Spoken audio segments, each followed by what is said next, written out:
Joey Ashbridge, Right. and I'm adopted, and I'm here to get my original birth certificate. I found out I was adopted when I was 4, which is 41 years ago. I'm 25 now, and so it's been a long wait, and never thought I'd actually see it in my lifetime. I always thought Ohio was like a really screwed up state that had a really bad law. It turns out that most of the United States actually has closed adoption records, so it's really sad because it doesn't give us a chance to know who we are. The name of my documentary that I'm filming about my search is called Who Am I? Because I don't know. I know who I am.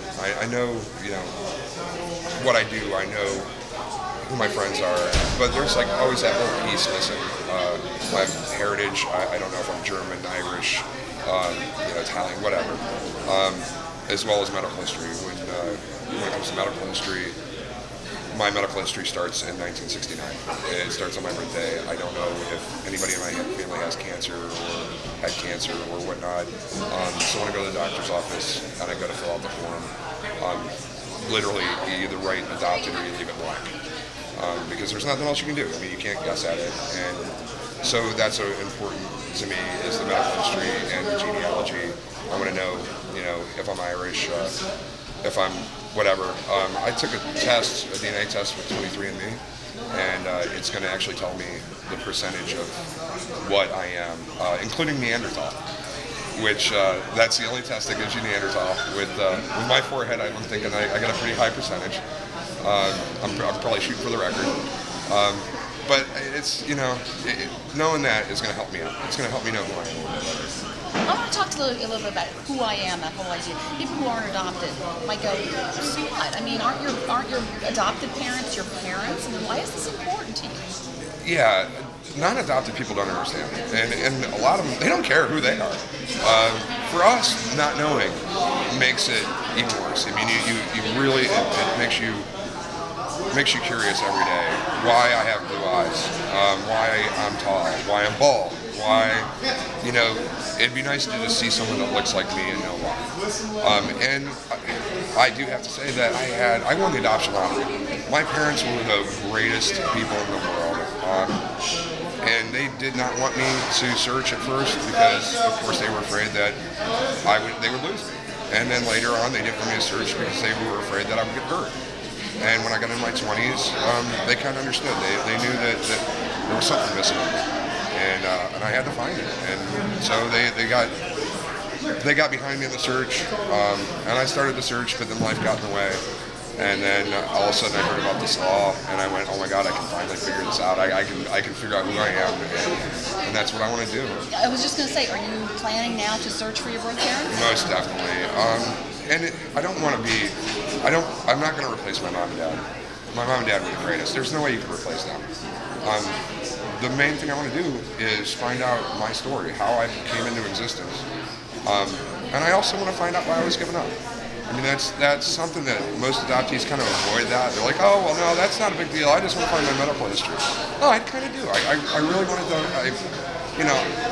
you romanticize it a lot when you're growing up, but in all reality, she was probably 16 years old, back of a Chevy. It happened. It was 1969. There were no such thing as single moms. And, I was born at her aunt's house while she was taking care of her aunt, which, there's like the worst excuse in the world back then, but that's how it went.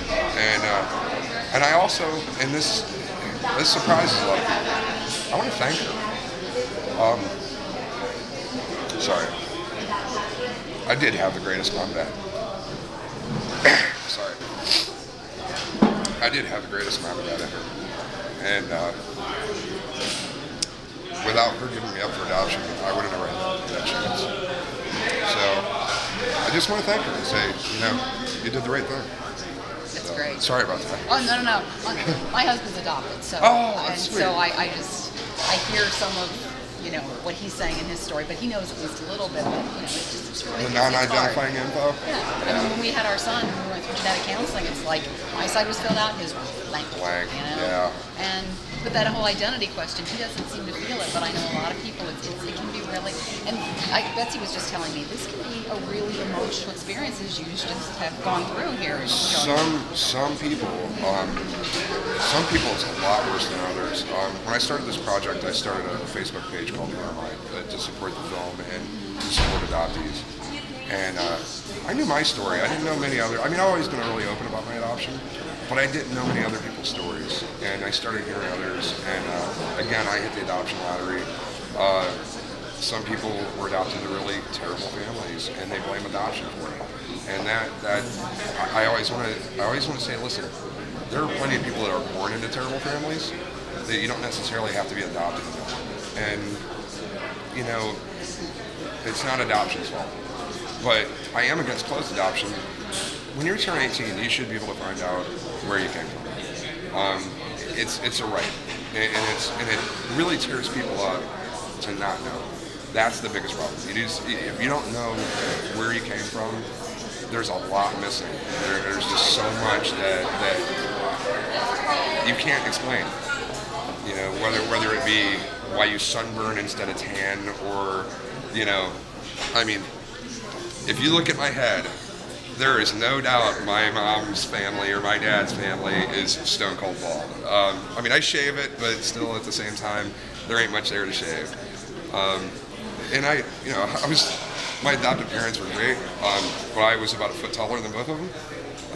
Actually over a foot taller than my mom. And so even if I hadn't been told by the neighbor when I was a little kid, which was a whole other story, I would have found out eventually, because I was 6'1" with blue eyes, and they were short 5-footers with brown eyes, and it's just, it's not, but that kind of gets to the nature versus nurture thing now too.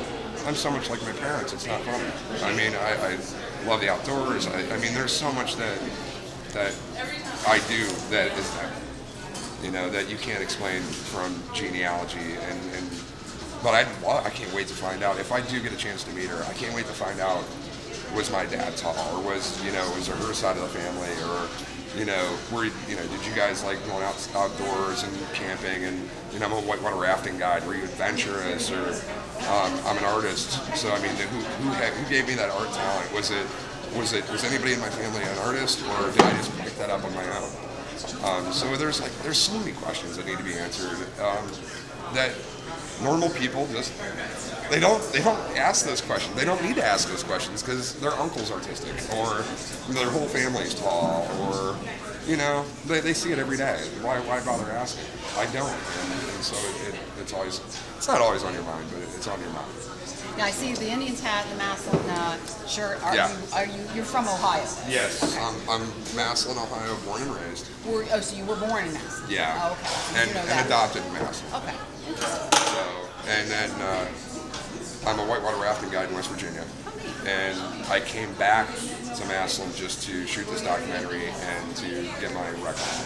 Oh wow! So you're gonna go back to West Virginia then? Yeah, I'm actually going back for the weekend, this weekend, to celebrate, do some rafting, and then as soon as the documentary's over, I'm gonna move back down to West Virginia. I love the river, I love the outdoors, so. And then I'm hiking the Appalachian Trail in 2016. Wow. And I'm also shooting a documentary about a raft racing team in West Virginia. And we're trying to get them to the World Championships. The first World Championships is going to be in Indonesia.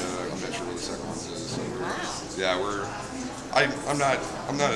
I'm kind of more of a rolling stone. I kind of go everywhere. And I'm kind of wondering if my parents were like that too. I mean, is that something that I just, I picked up over a life of living, or was that like hereditary? That, I mean, I might find my biological mom and she might be traveling the world. Who knows?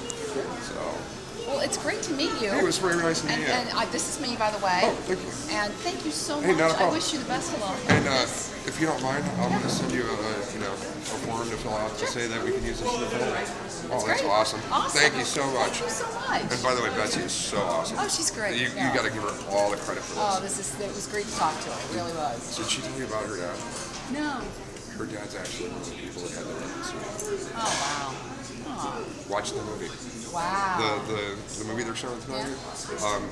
He was afraid that her biological mom would come back and try to snag her.